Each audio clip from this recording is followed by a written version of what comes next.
Oke, teman-teman semua, balik lagi di Ruang Dialektika. Sudah lama kita tidak berjumpa. Hari ini tentunya sangat spesial. Saya bersama Ketua Koperasi Desa Merah Putih, asal dari Papua ya. Iya, Papua Pegunungan. Biasa dipanggil Amatus Yelipele. Iya. Nama lengkapnya itu ya? Iya. Biasa dipanggil siapa di sana, Kakak? Di sana kalau nama panjangnya memang Amatus Yelipele, singkatnya Ampel. Ampel. Oke. Namanya agak sulit saya ucapkan. Oh iya. Saya hafal beberapa kali tadi. Oh iya. Oke, jadi kakak sekarang fokus di Koperasi Merah Putih. Iya benar. Ketua Koperasi Desa Merah Putih ya? Benar, saya Ketua Koperasi Desa Merah Oke, Putih. lebih tepatnya di desa apa? Di Desa Welesi, Distrik Welesi, Kabupaten Jayajaya, Provinsi Papua Pegunungan. Oh, Provinsi Papua Pegunungan. Ya, oke. Mungkin teman-teman semua hari ini sebetulnya mungkin kakak siapa, sorry? Amatus Yelipele. Kakak Amatus akan menceritakan ya bagaimana kira-kira keadaan di sana soal Koperasi Merah Putih itu sendiri ya. Oh iya. Mungkin kakak bisa jelaskan karena di sini Ruang Dialektika akan mau mendengar siapapun, keluhan siapapun boleh disampaikan di sini. Oke. Kakak Amatus silakan bercerita bagaimana kondisi di sana dan nanti tentunya saya akan terus mengorek Iya. sampai mungkin bisa bertemu pada solusi akhirnya nanti. Harapannya begitu. Oh iya. Mungkin kakak bisa menjelaskan bagaimana situasi. Oke. sana. Terima kasih Kakak Mayo. Mungkin bisa memperkenalkan saya. Mungkin lebih lanjut saya perkenalkan dulu. Oke. Ya, silakan. Nama saya Amatus Yelipele, sarjana ekonomi. Saya sebelum kegiatan Koperasi Merah Putih itu rutinitas saya itu sebenarnya di pertanian. Jadi ya pertanian. Awalnya saya menjalankan usaha-usaha pertanian. Jadi niat kami itu bagaimana membangun kemandirian ekonomi di kampung halaman saya sendiri. Itu. Jadi melihat dari ada salah satu permasalahan yang itu permasalahannya di mama saya. Mama saya itu mereka mau membiayai hidup saya itu dulu mereka berjualan di pasar itu mereka membawa satu noken itu ada jualan seharga 50.000. Oke. Jaraknya sekitar ya lebih dari 100 meter mereka bawa untuk berjualan di kota. Setelah mereka berjualan di kota mereka mendapatkan 100.000 itu kadang kalau untung 100.000, kadang kalau tidak laku 50.000, bahkan kalau sampai tidak laku mereka pulang jalan kaki, jalan kosong. 50.000 itu pun mereka untuk mengeluarkan biaya-biaya perjalanan ojek dan lain-lain. Akhirnya tidak bawa apa-apa. Akhirnya saya berpikir itu menjadi masalah tantangan buat saya. Akhirnya saya membentuk satu kelompok tani yang awalnya kelompok tani itu namanya kelompok Ibjaber Jaya. Itu artinya ibu-ibu bersatu jaya, ibu-ibu janda bersatu jaya. Itu. Itu membentuk kelompok itu melihat dari kelompok itu hanya yang kerja di kelompok tani itu hanya ibu-ibu janda saja. Oh ya, ibu-ibu janda saja yang kenapa harus janda saja? Karena mereka melihat bahwa ekonomi mereka untuk mau mengembangkan meningkatkan ekonomi mereka itu selain kerja keras mereka itu tidak ada yang bisa membantu mereka untuk membiayai biaya hidup mereka. Selain dari itu mungkin mendorong pembiayaan anak-anak. Sehingga kadang menimbulkan kecemburuan sosial ekonomi. Jadi bermula dari situ ya. Bahwa kakak melihat di sana mesti harus diorganisir ya. Orang-orang di sana melalui kelompok tani tadi. Kelompok tani tadi. Di desanya kakak? Di desanya saya. Masih di desa yang lain? Iya, di desa yang lain juga. Tapi itu awal mula di desa saya dulu. Jadi berkembang ke berapa desa tuh? Setelah itu dia mulai berkembang ke 3 desa. 3 desa. Itu desa pertama Desa Welesi, yang kedua Desa Pawekama, yang ketiga di Desa Tulima. Setelah itu dia berkembang lagi di tingkat distrik. Dia keluar distrik atau kecamatan. Kecamatan. Dia berkembang di Kecamatan Napua sama Kecamatan Nasolokobal. Itu ada masuk di salah satu desa. Seperti itu. Akhirnya kelompok dia semakin tersebar. Akhirnya untuk menyatukan semua itu saya membentuk namanya Gapoktan, artinya gabungan kelompok tani. dari beberapa desa dari tadi. beberapa kelompok tani yang ada tersebar di desa dan distrik itu. Oh, kelompok yang berbeda lagi Ya, ini. kelompok yang berbeda ini. Oh, oke. Jadi ada kelompok tani satu, kelompok tani dua, kelompok Oke. tani tiga. Ini untuk mempersatukan mereka dalam satu ikatan, satu wadah, itu namanya Gapok Tani. Menarik, menarik. Berapa kelompok tani kira-kira itu Di ya? sana sampai sekarang ini saya punya 8 kelompok tani. 8. Iya, 8. Yang diketuai oleh Yang kakak? diketuai oleh saya sendiri. Oh, luar biasa sekali. Ya. Oke, lanjut. Ya. Akhirnya setelah itu? Setelah itu sejak tahun 2022 sampai dengan 2024 itu saya bergerak di Gapok Tani. Oke, oke. Setelah itu tahun 2025 ada program Bapak Presiden Bapak Prabowo, ya, ada program namanya program Koperasi Merah Putih. Koperasi Merah Putih. Oke. Ya, akhirnya kita tangkap peluang itu. Oke. Sehingga kita membentuk legalitas hukumnya. Oke. Akhirnya terbentuklah satu koperasi, yaitu namanya Koperasi Desa Merah Putih Welesi, Kampung Welesi, Distrik Welesi, Kabupaten Jaya-Wijaya, Provinsi Papua Pegunungan. Oke. Ya. Berarti perjalanannya cukup luar biasa ini. Ya. Sampai dengan kakak menangkap bahwa ada momen yang menurut kakak ada momentum soal Koperasi Merah Putih itu, bahwa ini harus dimanfaatkan begitu. Betul. Oke. Ya. Lalu akhirnya bagaimana, kakak? Setelah itu, terima kasih. Setelah pembentukan koperasi itu, sejak bulan Januari saya upaya mengejar untuk pembentukan legalitas hukumnya dan lain-lain sampai jadi. Saya dapat informasi kalau tanggal 26 itu ada launching KDMP-KDMK seluruh Indonesia. Jumlahnya 80.000 KDMP-KDMK. Oke. Termasuk di Papua Pegunungan, itu salah satunya adalah Koperasi Desa Merah Putih Welesi, itu berdirinya di kampung saya sendiri. Oke. Akhirnya itu juga sudah terjadi. Bapak Presiden launching secara daring, dia di kampung saya, Kampung Welesi. Oke. Akhirnya koperasi terbentuk. Sejak koperasi itu terbentuk, saya dapat support dari BUMN seperti Bulog, itu memberikan beras 1 ton, dari Pertamina memberikan minyak tanah 200 liter, dan juga dari teman-teman PLN mereka menyupport itu ada LPG, mesin untuk masak, apa namanya ini, untuk yang pemanas air pakai strom begitu. Ya, itu mereka menyupport itu. Akhirnya kegiatan kita bisa mendapat perhatian dari BUMN yang ada. Sehingga dari itu menjadi modal awal saya. Akhirnya operasional saya itu jalan sejak tanggal 26 itu sampai saat ini. Jadi Januari, Juli, Agustus, September, Oktober, November, Desember, sampai Januari, Februari, Maret ini operasional sudah berjalan. Oke. Artinya tadi kan kakak sudah menjelaskan bahwa secara legalitasnya sudah ya? Secara legalitasnya sudah lengkap. Dan setelah kakak memimpin Koperasi Desa Merah Putih itu, kemudian banyak sumbangan yang muncul ya? Ya. Banyak. Itu awal saat launching itu. Berkolaborasi lah Iya, istilahnya. berkolaborasi. Ya. Lalu kemudian apakah ada kendala per hari ini soal Koperasi Merah Putih itu? Oh ya. Per hari ini koperasi saya, yaitu Koperasi Desa Merah Putih Welesi, mengalami kendala. Itu yang pertama itu di permodalan. Jadi permodalan itu sampai hari ini itu untuk akses untuk mendapatkan modal, kami dengar ada dana 3 miliar untuk Koperasi Desa Merah Putih. Untuk mengakses untuk kredit modal usaha ini kami sulit mendapat akses. Akses masuk untuk bagaimana kita bisa kredit ini menjadi kendala. Itu yang pertama. Yang kedua adalah akses untuk masuk ke aplikasi Simkopdes.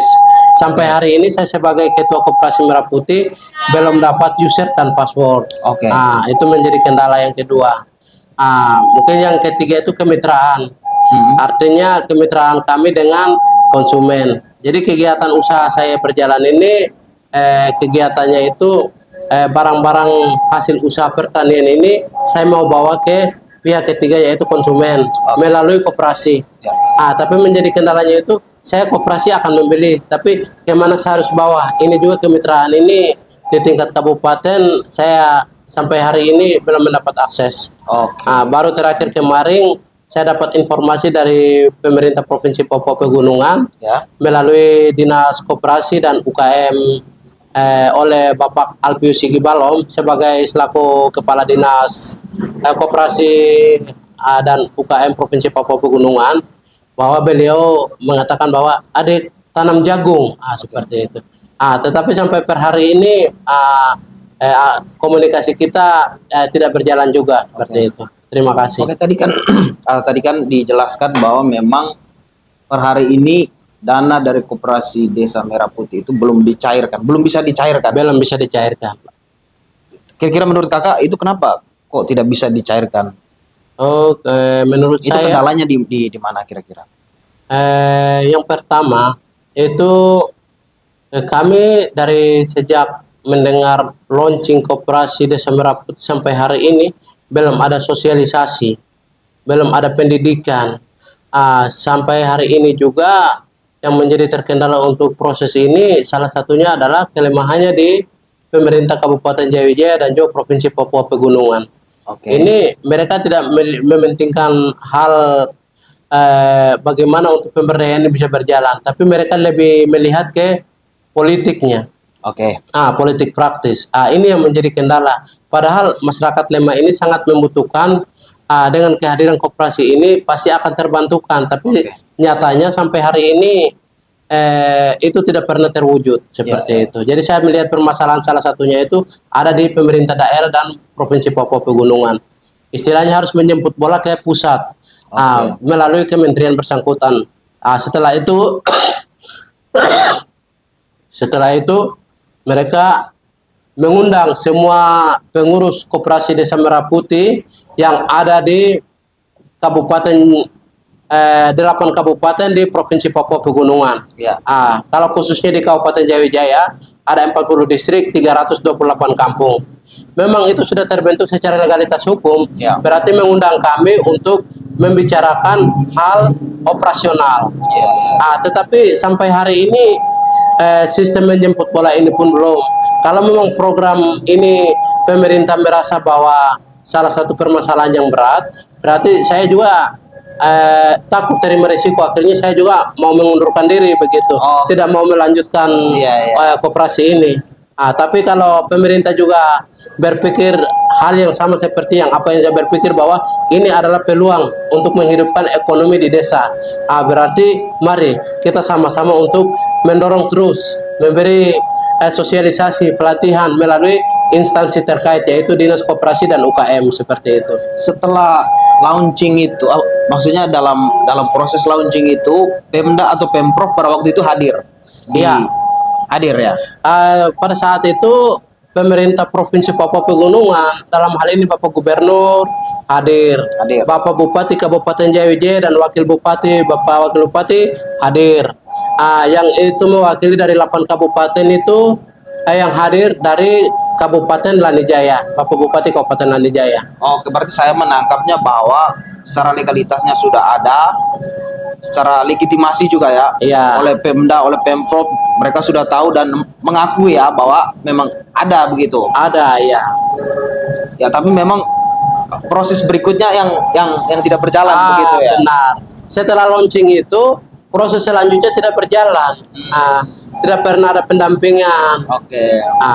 Kami dengar-dengar juga kami dengar-dengar juga itu ada membentuk salah satu pendamping koperasi, tapi sampai hari ini pendampingan itu tidak pernah berjalan, padahal operasionalnya sudah berjalan.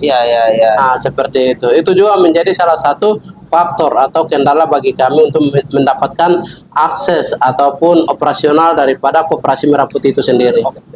Lalu kakak sejauh ini, kalau memang kakak merasa bahwa Koperasi Merah Putih itu tidak ada dukungan, lalu bagaimana kakak menjalankan koperasi itu? Baik. Selama ini saya merasa bahwa ini salah satu peluang Tetapi ketika tidak ada dukungan dari pemerintah daerah maupun provinsi, berarti nama Koperasi Merah Putih ini mau dan tidak mau harus ganti. Nah, seperti itu. Karena pakai jaringan sendiri, Iya. pakai dana sendiri ya. Iya, karena selama ini saya jalani ini pakai modal usaha saya sendiri, Oke, oke. tanpa ada support atau dana dari Pemda atau Pemprov, itu sama sekali belum ada. Iya, iya. Nah, Tapi sejauh ini kakak, apakah memang ada komunikasi ke pusat atau bagaimana? iya, Apakah memang ada perbedaan kah dukungan dari pusat dengan Pemprov dan Pemda atau gimana kira-kira? iya. Sampai per hari ini saya menjadi kendala komunikasi di pemerintah Kabupaten Jayawijaya dan juga Provinsi Papua Pegunungan. Akhirnya hari ini saya naik ke kementerian bersangkutan. Kira-kira menjadi kendalanya itu di Kementerian Koperasi atau di Provinsi Papua Pegunungan atau di kabupaten seperti Ya, itu. ya. Nah, menjadi titik beratnya di mana? Tapi sampai per hari ini saya belum ketemu dengan Menteri Koperasi dan juga untuk mendapatkan informasi secara jelasnya seperti Ya, itu. ya. Ya, Ya, karena teman-teman pada saat ini kakak ini sedang berada di Jakarta ya, ya, untuk kemudian bisa menyampaikan lah, ya, menyampaikan ke pusat bahwa ada kendala-kendala yang disampaikan tadi ya. benar. Dan karena memang hari ini juga lagi liburan ya, Ya, libur Lebaran ya. libur Lebaran, Ya. jadi sekarang kakak lagi bertahan di sini untuk kemudian bisa, mudah-mudahan bisa bertemu ya. Karena menurut cerita kakak tadi kita diskusi di luar bahwa ada beberapa dari DPR, dari menteri yang memang mendukung kakak begitu untuk kemudian Ya. tetap Koperasi Merah Putih ini terus diaktifkan di wilayah kakak. Benar. Itu dalam hal ini dari anggota DPR RI Komisi 13, dalam hal ini Bapak Yan Mandenas, dia sempat support bahwa ini koperasi ini adalah tempat perputaran ekonomi yang sangat baik supaya kita dibantu oleh pemerintah daerah untuk mendukung program ini, dan harapan kami itu di tempat kami itu menjadi role model atau mungkin menjadi percontohan untuk koperasi-koperasi lain Di wilayah wilayah di Papua Pegunungan. Oke. Tapi sampai hari ini kami belum mendapat dukungan dari pemerintah Kabupaten Jayawijaya maupun pemerintah provinsi. Oke. Itu menjadi kendala kami. Padahal harapan oleh Bapak kita, Bapak Yan Mandenas, itu kan koperasi ini harus berkolaborasi dengan pemerintah dan segera mengaktifkan dan menjalankan operasional koperasi bersangkutan seperti itu. Oke, kakak saya sangat tertarik ketika kakak kemudian walaupun belum mendapatkan dukungan dari Pemda dan Pemprov, tapi kakak masih tetap berdiri kokoh dengan Koperasi Desa Merah Putih untuk kemudian terus menjalankan aktivitas-aktivitas di sana, walaupun tidak ada dukungan itu. Apa kira-kira pesan yang mau disampaikan oleh kakak kepada Pemda atau Pemprov yang memang kemudian kakak rasa belum ada dukungan di situ? Oh ya, terima kasih. Jadi saya berpikir begini, program ini saya menyampaikan terima kasih kepada Bapak Presiden Prabowo melalui Kementerian Koperasi bisa adakan program Koperasi Merah Putih. Niatnya memang sangat mulia. Ya, tetapi dukungan dari pemerintah Kabupaten Jayawijaya maupun pemerintah provinsi belum terlalu penuh ke koperasi yang kami sudah jalan ini, sehingga harapan dan pesan saya itu untuk kedepannya lebih serius untuk mendukung program yang sudah berjalan. Kami ini bukan hanya berpikir-pikir jalan di tempat operasinya tidak jalan, tidak, tapi kami ini sudah memang berjalan jauh sekali dengan modal yang kita bisa jalan begitu. Itu modal nekat yang muncul ini kan karena kerinduan atau kepedulian terhadap masyarakat kecil itu untuk mendapat akses pasar yang baik, mendapat keuangan yang baik supaya bisa membiayai anak-anaknya untuk sekolah dan lain-lain seperti itu. Dan saya rasa itu sangat baik sekali. Mungkin tadi saya lupa, kakak mungkin bisa menjelaskan kira-kira apa yang kakak sudah lakukan selama Koperasi Desa Merah Putih ini dipimpin oleh kakak. Oke. Kira-kira apa yang sudah Eh, dilakukan? Selama koperasi ini terbentuk, upaya yang saya lakukan adalah saya menjual bahan-bahan sembako, 9 bahan pokok untuk mencukupi kebutuhan keluarga, seperti melalui kerjasama BUMN lewat Bulog, itu saya menyediakan beras SPHP. Oke. Ah, Dibagikan ke warga, saya menjual di koperasi dengan harga yang murah. harga murah. Oke. Iya, jadi partisipasi. Jadi setiap anggota itu wajib membeli beras itu di koperasi. Oh, oke. Tetapi itu sangat membantu mereka karena harganya saya menjual 67.500 per sak. Ya. Jadi 5 kilo. Jadi headnya itu memang itu 67.500 itu. Ya. Sehingga mereka rasa terbantukan. Sehingga kita dapat beras setengah ton masuk ke gudang, 1 hari sudah habis. Dari bulan Juli sampai dengan November itu sudah berjalan. Tapi Desember, Januari, Februari, Maret ini sudah tidak berjalan lagi. Katanya ini waktu masa kontrak. Tapi sampai hari ini kami juga belum mendapat akses untuk mendapatkan jatah berasnya itu lagi. Akhirnya tidak pernah berjalan menjual itu. Selain dari beras, itu ada minyak goreng, dan juga ada beras komersial, yaitu jempol tani yang kita bisa menjual dengan harga 125.000 di sana. Dan juga ada di sana minyak goreng, garam, itu kebutuhan pokok dari Kebutuhan pokok. sembako.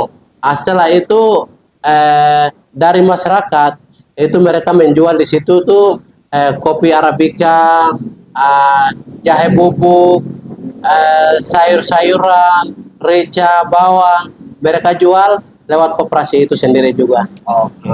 Oke, sangat luar biasa ya. Iya. Jadi kalau dukungan dari pusat sejauh ini menurut kakak bagaimana? Ke kakak sendiri? Kalau saya merasa bahwa dari pusat itu sangat mendukung penuh terhadap saya melalui Bapak anggota DPR RI Komisi 13 Bapak Yan Mandenas. Memang sangat mendukung sekali dengan program ini. Tetapi terkendalanya tadi saya sudah katakan bahwa terkendalanya Kabupaten, akhirnya hari ini saya berada di Jakarta, tujuannya mau berkoordinasi kembali ke Bapak selaku mungkin selaku anggota DPR RI yang ditugaskan, diberi kepercayaan untuk wilayah Papua untuk menjalankan koordinasi kegiatan terkait Koperasi Merah Putih itu sendiri. Berarti yang saya tangkap dari apa yang disampaikan oleh kakak bahwa memang ada miskomunikasi ya di Pemda ya. Iya, benar. Dengan kakak sendiri. Ya, saya harap sih Pemda mungkin bisa lebih ini ya, lebih proaktif, lebih membuka hati untuk kemudian bisa berjalan bersama-sama dengan kakak gitu. Benar. Luar biasa sekali kakak. Saya pikir sekian kakak. Oke, terima Sangat kasih konkret banyak. apa yang kakak sampaikan. Oke, terima kasih. Mudah-mudahan kakak bisa selalu sukses di sana ya. Amin, amin, Siap. amin. Terima kasih. Terima kasih lagi. Wah. Oke.